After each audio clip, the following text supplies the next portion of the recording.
VisualStudio.net provides a full and complete tool set for creating all kinds of applications using VisualBasic.net. But first, before you get started creating applications, it's important to understand settings that affect what you see in the Visual Studio menus and in Visual Studio options. So let's take a look at how you can configure Visual Studio itself to do exactly what you want it to do and display the options that you prefer. What you're looking at here is the Start page, in particular the Profile, My Profile section, which is located down here at the bottom. Now, to get to the Start page isn't always that easy to find. It's kind of buried on the View menu. If you choose View, Web Browser, Home, that's where you find it. It's not exactly the most intuitive place to go and find the home page. But down here at the bottom, the My Profile section is where you set and configure Visual Studio's global options. So for example, your profile indicates your preferences, your keyboard scheme. I've chosen Visual Basic 6 because I'm a VB6 programmer, not much anymore, but I was. And I like those keyboard shortcuts that I'm familiar with from Visual Basic 6. Other options you can set here, the window layout. There's the Visual Studio default. You can also choose other window layouts from this menu. And the help filter. The help filter is important because this is actually going to filter items based on your selection. Now, you can set and filter items directly once you bring up the online help, but you may want to consider using no filter at all. That may be too many things to see, but it's going to show you all of the possible options. If you select any one of these options, for example, the .NET Framework SDK, that means that you're not going to possibly get items that would be related to Visual Studio or to VisualBasic.net. So no filter is what I personally prefer. Also, whether help displays in a window inside of Visual Studio or whether it displays in an external window.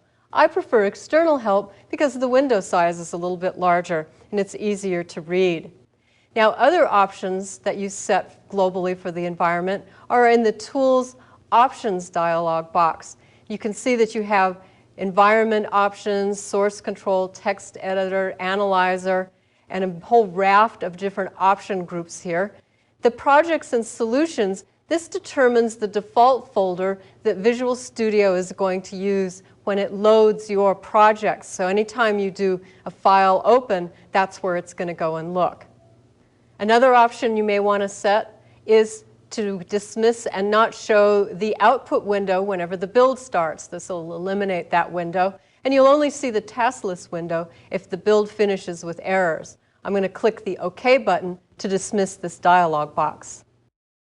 Now what you can do next is choose the File, Open Solution from the menu, and we'll select the nuts, bolts solution. Click Open,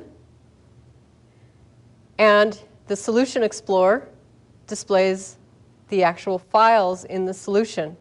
Now I can dismiss the Start page. I don't need that anymore. And I'll expand the Solution Explorer so that we can take a look at the different files. Now, one thing that you'll want to do is show all files by clicking the Show All Files button so that you can see everything that is in the Solution Explorer. Now, the solution file doesn't really contain anything, but it does tell Visual Studio all of the files that comprise this particular solution. Now, the first one that we can look at is the nuts bolts project file. You can have multiple projects inside of a solution, but in this case, we just have the one project file. Now, you'll notice that we have the form conversions, form data types, and all of the files have a VB file extension, which means that all code, whether it's in a form or a module or a class, is saved in a file with that VB file extension. Now, there's other properties that you set for both